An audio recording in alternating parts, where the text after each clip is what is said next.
friends, this is Marilyn from TarotClarity.com, and today I think I'm going to deliver a video that you nerds, those tarot nerds among you, will really enjoy. If you're here for a tarot reading demonstration or something, go check out one of my other 600 videos. This one's not going to be that. But before I get started, and I'll get started promptly, I know some of you don't like that I chat.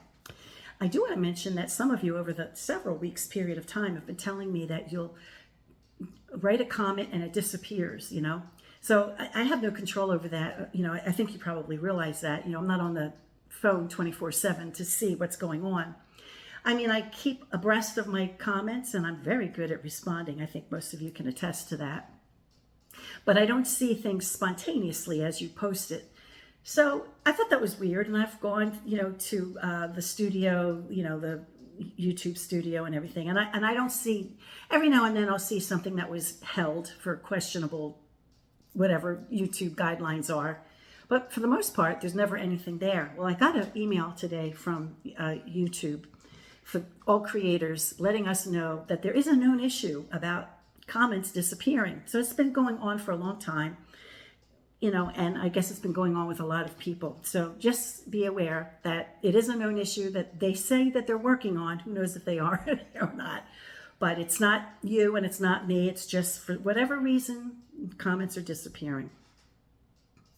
Oh, another thing I do want to mention is on my website, TarotClarity.com, which is the only place that you can order readings from me. I think at the moment, I might have like 3 options. I have my signature spread, I have the Tirage and Croix, I have the Celtic Cross, I have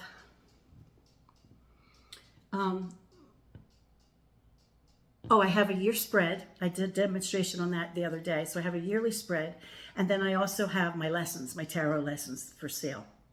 So I have 5 items. It's been brought to my attention by a few clients, a few customers, that when they used their credit card, they had trouble. And fortunately, one of them contacted me privately because she has my email. And I was able to do the transaction. I sent her a PayPal invoice, Well, it turned out that there was this big, horrific, I don't even understand what it was, problem regarding not my website host, not my web host, but the people who process the credit cards. I'm not going to say their name. However, their name matches this shape. So if you have a credit card company whose name matches this shape, be aware. I spent 3 hours on the phone with them this morning, which is why I wasn't able to drop a video at my normal time at 11 o'clock. Anyway, I think it's been resolved. However, anybody who purchased items using that credit card company prior to today, I will get paid. I won't receive the payments until 90 days, until September 7th. That's when they'll send me money. So I have all this money. I was on the phone for 3 hours between the web host and between the company named this. And they can't figure it out. So I had to completely delete them, pray that I get all my payments in 90 days, like they said. And I started with a new company, with a new credit card company. So any of you who go to purchase anything on my website, if you have any complication or any problem, even if you decide not to purchase, a service through me, that's fine. But please let me know. Send me an email or something to let me know that there was a complication, because, I need to be aware of that. And my email is very simple. My business entity is Tarot Clarity LLC. My YouTube channel is Marilyn from Tarot Clarity. And my email is tarotclarity@gmail.com. So there's not too much to remember. Okay, now we're going to get on to the topic of today. Some of you may have noted, any of you who are history geeks or interested in history of tarot know that the numbers 2 through 5, they get played around with a little bit, right? Where the TDM, the Tarot of Marseille, traditionally has the female pope, the empress, the emperor, and the pope. That wasn't invented by France, that was something that came over from Italy. So they had a female pope, the emperor, the empress, the emperor, and the pope. But over the years, including in Italy, who I believe made the changes first, those cards started getting played around with and started to get renamed and to start, even within Italy, it changed. Those 5 cards changed. And as it migrated to other countries, they saw fit to make changes as well. So we're going to talk about those and how to read those cards when they pop up. If you have a Sarton, a Tarot Flamand, for example, and you expect to see the female pope, but the Spanish captain pops up, what are you going to do, right? Or Bacchus, who's the anti, kind of pope who pops up for the pope in the pope's position. So you could take what I say, suggestions, with a grain of salt. You don't have to do anything I say. Anything I say is just how I would do it. Okay, so please don't feel like I'm some expert. I have seen a lot of tarot decks. I have a lot of tarot decks. I've read a lot about tarot decks, So I know something, but I am not I'm not somebody that, anybody would say is an expert in tarot cards. It's just a passion I have. I'm an armchair historian. Okay, let's flip the camera and get started. So my tarot table is a little bit full. It's got a lot of decks on it, and I don't have a whole lot of maneuverability, so please bear with me. Now, I'm not positive, but I think that the oldest of my Italian tarot decks might be the Brambilla, which unfortunately only has 2 of the Triumph cards in extent. And one of them is the Emperor. The other one is the Wheel of Fortune, which has nothing to do with this video. So here we have an early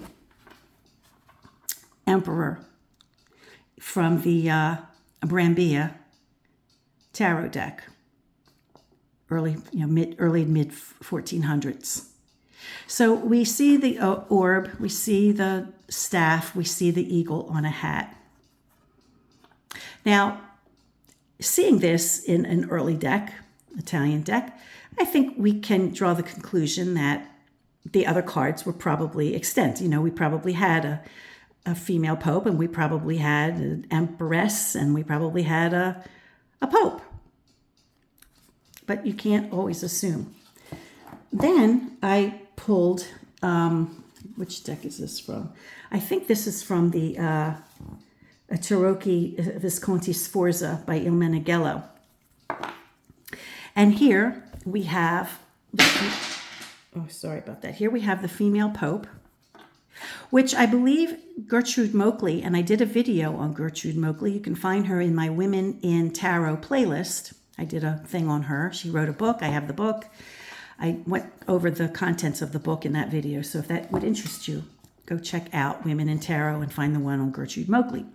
This one, I believe, is the one she was referencing when she said she believed that it might have been Sister Manfreda, who was either a Visconti or a Sforza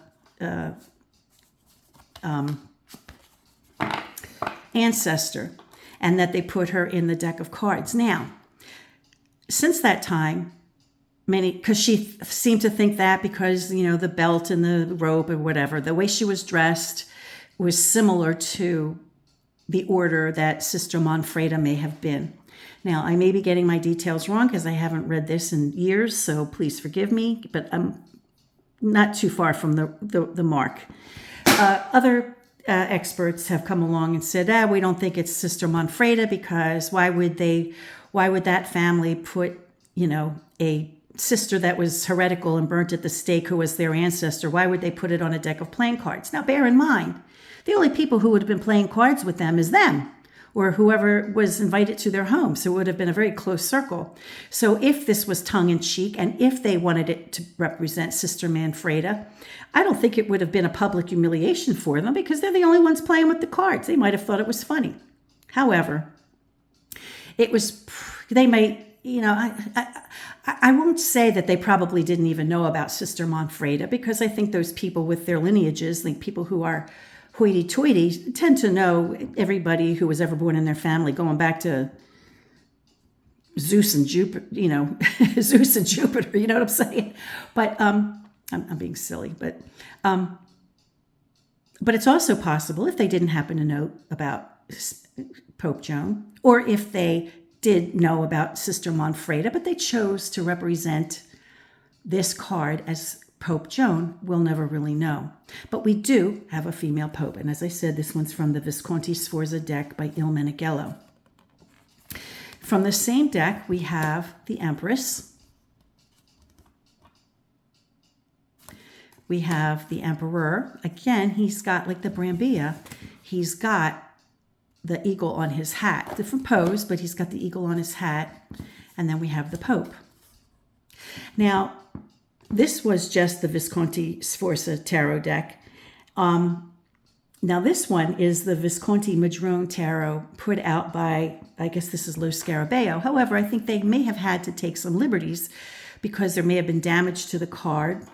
Certainly some of the other cards that I have for this deck vary, so I think they may have had to take other cards from like the Virtues that aren't generally in a standard tarot deck, like Charity or Faith or something like that. But this is the card that they use to depict the female pope. So they may have had to reconstruct part of it to be consistent with other decks from that period of time. But we have generally a woman with a book. It looks like a triple tier tiara. We have the Empress, the Emperor again, the symbol on his hat, and the Pope. Then I have Marco's personal Madrone. Now, mind you, these are all decks so far that were created in the 1400s for wealthy families. So again, it's very similar to the ones we've already seen of the female pope. This is the one chosen by Marco Benedetti. The Empress, the Emperor, and the Pope.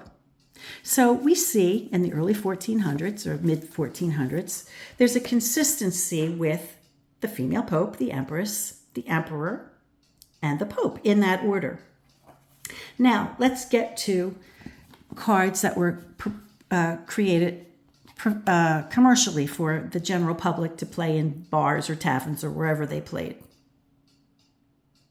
Okay, so now we're getting to the general public, the audience of the masses, and I believe this is the Budapest, which I think came before the Rosenwald. In any case, they were probably neck and neck, and they had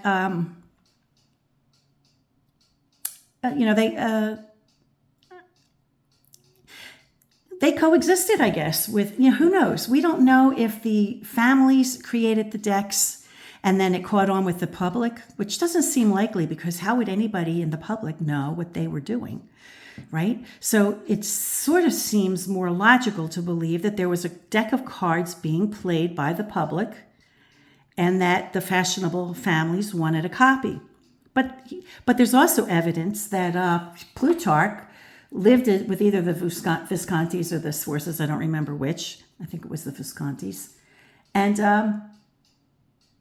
he lived at their court, and he had a great influence, and he created the Parade of Triumphs, which is what the Triumph cards are based on, roughly, right? So who knows? But the mass public, mass-produced decks. Here's a Rosenwald, probably early. Excuse me. This is the Budapest, probably earlier than the Rosenwald. It's not to say that this is the earliest mass-produced deck for the public in Italy, but it's one of them. And if any others haven't been discovered yet, notice that the female pope has a different number. So regionally in Italy, a lot of the cards did have different numbering. They just played how they felt regionally. They put the cards in the sequence that they liked, that they preferred. So we'll see that through the years. Nowadays, we have our standard, 1 through 21 and 0, right? Or sometimes it's numbered as 22. But that's not always the case. So it can get confusing sometimes. So here we have the female pope as number 3 in the Budapest. Then we have the female, but now we have the empress.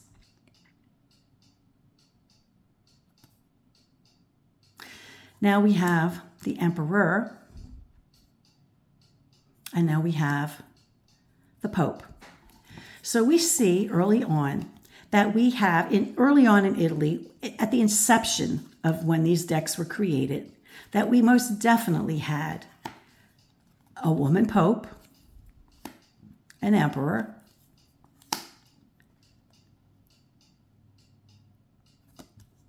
I got that in the wrong order, a female pope,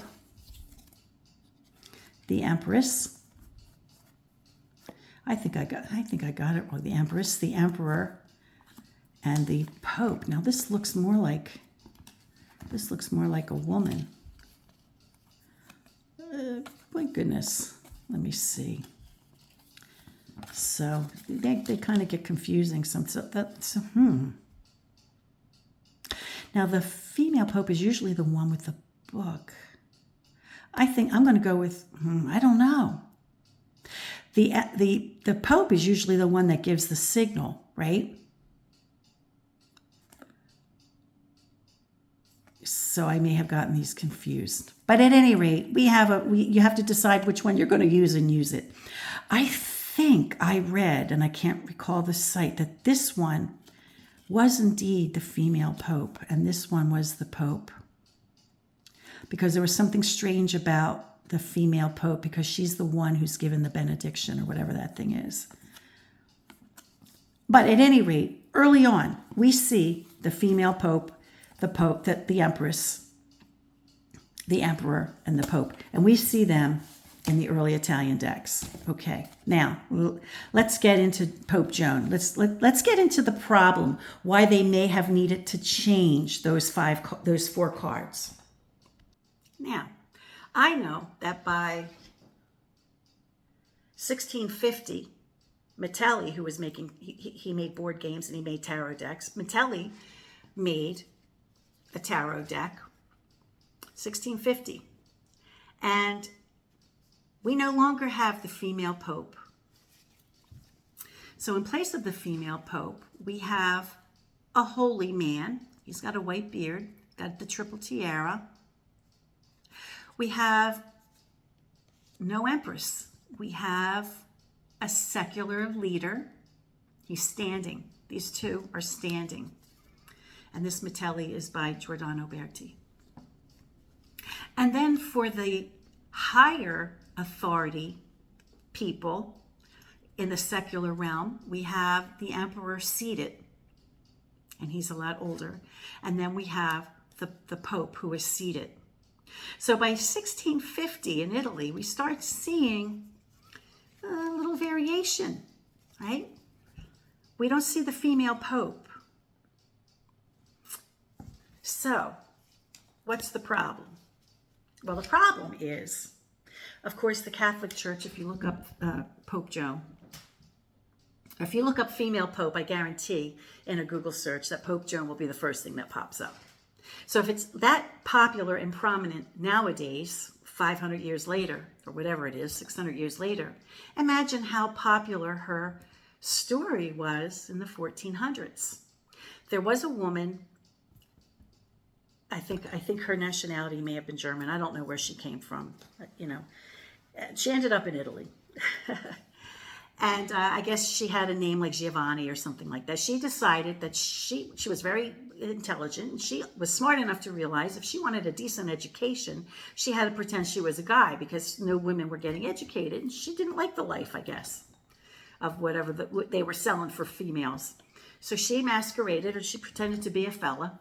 She was really smart. She advanced in the clergy, and they pronounced her pope. She was named pope. They had a conclave, and they did all that, and she was named the pope. Everything was great until about a year and a half, 2 years later, when she most regrettably became pregnant and delivered a child, on her way in the parade, near the Colosseum, somewhere near the Colosseum. Next time you're in Italy and you're near the Colosseum, imagine that about 600 years ago, well, it was more than that, because this probably happened. I bet you it happened before 1000 AD. But I could be wrong. I haven't checked recently. So you say anywhere between like 900 and 1200. Let's say that. So she delivered a baby. And then whatever happened to her and the baby is unknown. She was either killed on the spot or burnt at the stake or something, and nobody knows whatever happened to that baby. Now, the Catholic Church says it happened. There are, if you're like really, really like a geek and you really dig deep, I have found sources that indicate there are some references to Pope Joan having existed on like a street, street names. They did reroute the parade route after she was Pope, because they didn't want to soil the new popes or the male popes by going in the same route. So they did reroute from her route, who didn't exist. They also have a very ancient chair by which the new pope sits, and people look underneath to make sure he's got organs to agree that it's a male and not a woman. So considering the church says she never existed, there are a few things in place that suggest she might have. But if she did, she was completely obliterated. Now, it makes sense. She was a disgrace. She disgraced the Catholic Church. I mean, my gosh, they had a woman as a pope. So I'm sure the Catholic Church was not happy to see represented in playing cards a female pope, right? So that may have been one of the reasons that after 150, 200 years of them playing tarot, the Vatican said, hey, let's get rid of this female pope. She's not doing us any favors. She's a big dark secret we want to eliminate. And if it wasn't true, we don't want anybody to think it is true. However, the people of the time, 1400s and 1500s, when these early cards were being made, they believed she was true. They believed she was somebody who existed. Now we get to, I think this is the Della Torre. I have this copy from Marco Benedetti. So let me show you the Della Torre. Now I think the Della Torre was also around the time of Metelli. So Metelli did deviate, but this is still 1650. This one is Bologna. So here we have the Della Torre around the same time as the Metelli. And this one does seem to have a woman, an empress, an emperor, and a pope.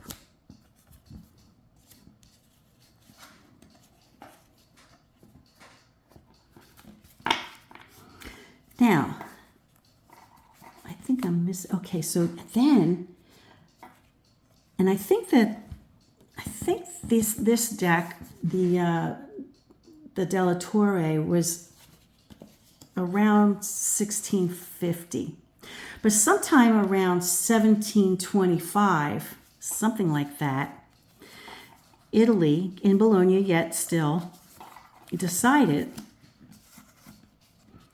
that they were going to create the Four Moors. And in Bologna to this day, rather than having the female pope, the empress, the emperor, and the pope, they just discarded any reference to any women.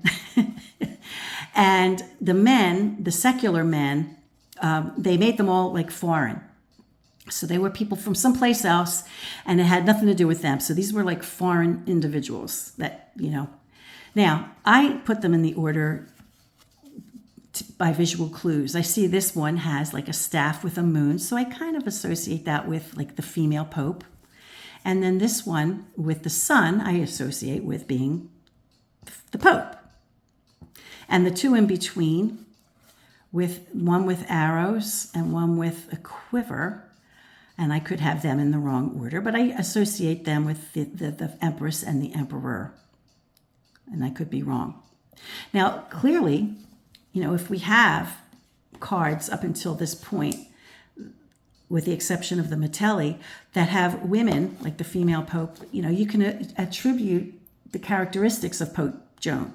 Pope Joan was a learned woman. She was scholarly. She was smart. She was deceptive because she pretended to be a man.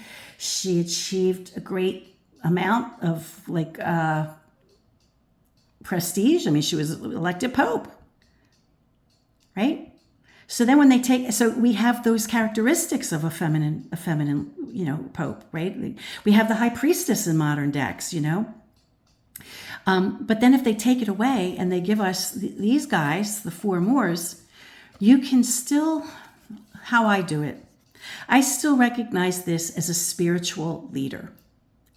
Okay, because I see an individual with a staff that clearly was, I think, supposed to represent the feminine. Now, she may be a woman, because she does appear to be wearing earrings. Now, I don't know if gentlemen, might have been. But this might still be a feminine leader because it still kind of looks like a feminine leader to me. So in the case of the Four Moors, I might still interpret the cards and understand the cards as this one being a feminine woman. Now, she may, since she's not Pope Joan, or she's thinly veiled as Pope Joan, but, she's from a different place. So maybe, I think probably you could get away with, using the attributes of Pope Joan with her. But I think it's probably a safer bet to just say this is a spiritual woman with the insights of maybe the High Priestess, who is maybe not associated with Pope Joan. Then we have, who I believe is another woman. I think she also has earrings, but the men do too. So there goes that theory. But then we have who could be a secular feminine leader. And then we have the two men who also wear earrings, so who knows? And this guy would be the male secular, and then this would be a high priest, a gentleman with, spiritual rank or prestige. So that's a tough one, what to do about the Della Torre with the Four Moors, any cards with the Four Moors. And I think they appeared after 1725 in Bologna, Italy. 1725 or 1750, something like that. So you have to decide what you're going to do and just be consistent. Since they all have earrings, I guess we can't say some are feminine and some aren't because the gentlemen are wearing the earrings too. But I think when I use it, and I don't use this deck very often recently, but when I had been using this deck, I believe that I was still giving the features of the female Pope to this one because I recognize the staff as being probably a nod to her. And she kind of looks pretty. She looks feminine. And this, person I just saw as the feminine. This is the male, and this is the male. But you do what you do what you want to do. Now, by the time it started going, migrating to France, probably the first country it went to, we started seeing deviations also there a bit later. Now, when is this tarot? The Besançon I have here from Il Meneghello. Of course, I don't think it gives a date. Let me pause and see if I can find a date. So, unfortunately, no, I don't have any date. It's a pet peeve I have with tarot deck publishers is that they don't give you the date. I mean, even if they don't know the exact date, if they gave you a range, it would be great, but we didn't get a date here. I'll go research after I finish the video, and I will put that information in the descriptive area. And truthfully, if you should, as a case in point, you should always just read my description areas because sometimes I think of things after I create a video, and I'll give links that aren't available anywhere else. Some people would include that for membership only kind of thing, but I'll do it for you guys. It's just that you have to look for it to get it. Anyway, so sometime in France, they developed the best in the Besançon area. They created a new style where they substituted the female pope because probably maybe the influence of the Vatican reached into France, and they were like, you got to get rid of the female pope, So they did. So they got rid of the female pope and they replaced her with Juno. Now, truth be told, even though it's not an exact match, it's not a bad one. And I think if you wanted to, you could probably apply many of the same features that you had with Pope Joan with Juno. I have a tarot blog on my website, which I will link down below. That'll be something that will be in the description area of how I use, Juno in place of the female pope.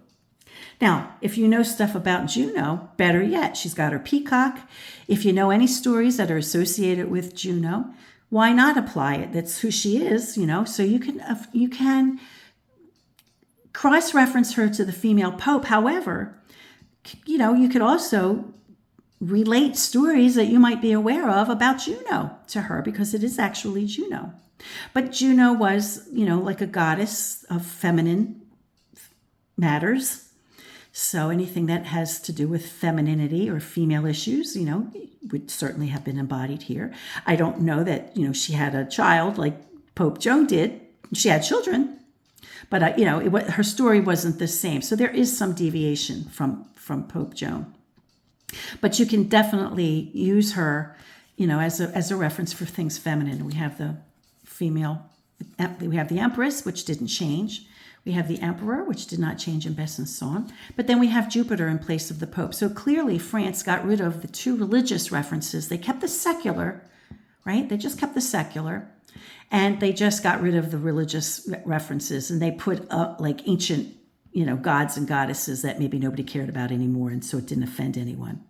But then Jupiter, he is like a volatile kind of guy. He wasn't consistent, he wasn't, so there's that. Then, with the Rouen Brussels pattern, that maybe happened around concurrent with, like, say, the Fina della Torre and the Metelli. I'm not sure exactly when. And I think this is my Adam C. had taught. I think so. And then I think this one is my Sartène Flamande. So I'll show them at the same time. So then the Brussels folks, or the Rouen Brussels pattern, decided to, again, get rid of the female pope and the pope. Either they didn't want to be offended by Catholic symbolisms, or the Catholic Church or the Vatican extended to them and say, put pressure on them to get rid of those in the playing cards. So then we have the Spanish captain. Now, the Spanish captain, you can't really superimpose anything relating to the female pope to this guy. This is an example where you would read the deck, and you'd have to do your own research to discover who the Spanish captain was. And there's plenty of resources online. It's not a hard thing to do. And I've provided information, many times on this channel, and I'll just say, make a few suggestions here now. He's a buffoon. He's a character from the Italian theater. It had a special name, something d'arte or something like that. I apologize, I can't recall. But he was always like a clown. He was a buffoon, definitely a narcissist kind of fella. He talks a good talk, full of baloney. There's the suggestion visually that his, male organ is, kind of being thinly veiled suggestion that that's what's going on here, right? With the hilt of the sword. He's just a clown. He's just like an idiot. He just, lots of talk, lots of bravado, no substance. And so I would not try to reconcile him with the female pope. I would just read the deck, and that's who he is. So that's who he describes. Okay, I got this out of order. So we have the Empress in these decks. I think this, I mentioned this was the Adam C. Hatot. This one was published by Tarot Sheet Revival. And then this is Marco Benedetti's Sartan Flamand. But they're very similar. And then there's also the Vandenborg. The Vandenborg is also very similar to, I think, the De Hatot. So we see a slight difference in spelling, but not that much. You definitely know that that's the Empress. And then we have the secular Emperor. So you could apply the same things you know about the Emperor to him. And then, like with the Spanish captain, we have somebody that we clearly cannot try to, superimpose the meanings of the Pope with. We have Bacchus. He's like the anti-Pope, So he's like the opposite. So was it done politically to really insult the Vatican to put this card in place of the card that used to represent their Pope? I mean, you would think that the Vatican wouldn't have a problem with the Pope card or secular cards. Their problem would have been with the female Pope. Their problem would have been with Joan. So I can see putting pressure on, get rid of the female Pope, But the other countries, they may have decided on their own, without any pressure from the Vatican, we don't want them on our cards, So let's be disrespectful to, because they have no jurisdiction over us. So it might have just been a kind of up your nose, right? Kind of up your nose kind of deal. So Bacchus, he's drunken, he's like the devil card, but maybe not as wicked, I see him when he pops up in a spread, especially if the devil card pops up, then I will definitely pick up on that, like trouble, alcohol abuse, addiction, that kind of thing. And I would without the devil card too, but maybe it would be a little more fun, a little light. Maybe you're not quite the addict yet, but be careful. If there's a question like, oh, what about this young man that I want to date? And if this card pops up, then I might suggest, well, maybe he's a partier, maybe he just, isn't at the stage yet where he's mature enough, If it were to pop up in a read for, say, somebody's asking about a colleague, should I work with this person? Or say, there's all kinds of questions that come through that are similar to that. And I might suggest, well, maybe not. This guy's a little too footloose and fancy free. But clearly there's no connection to the Pope. You just have to read the deck. You have to disregard what you know about the Pope when you get to this card, and you have to read the deck. You have to know about Bacchus. So you have to do a little bit of research, about Bacchus or Dionysus. In these cards, he's called Bacchus. But, he kind of represents a good time in and of himself, kind of fun, as long as it's not to excess. So I think that's all I wanted to say. It's already 38 minutes. So I hope you found it helpful that when you get a deck that doesn't have the typical cards number 2 through 5, don't get yourself all worked up about it. You just read the deck. That's it. Or in the case of Juno and Jupiter, I will put the link down below to the article I wrote. But you could, see her as the feminine, and you could see him as a god of, he's not exactly the Pope, of course, but he's a deity, or so he's a divine presence in the deck, as is Juno rather, as are the female and Pope and the Pope. They are divine figures, right? Because they've been ordained by God or whatever. So there's a little more leeway with Juno and Jupiter, but with the other ones, you may have to, and maybe even with the 4 Moors, if you can believe that one of the Moors is a feminine woman, a feminine presence that's in the realm of spirituality, the one with the moon, you could. I kind of do. It's possible that they're 4 men, in which case there goes that theory. But if you understand 2 of those figures to be feminine, I don't see why you couldn't do it. Anyway, I hope it's been helpful. And until next time, friends, peace, stay well, and continue to be brave.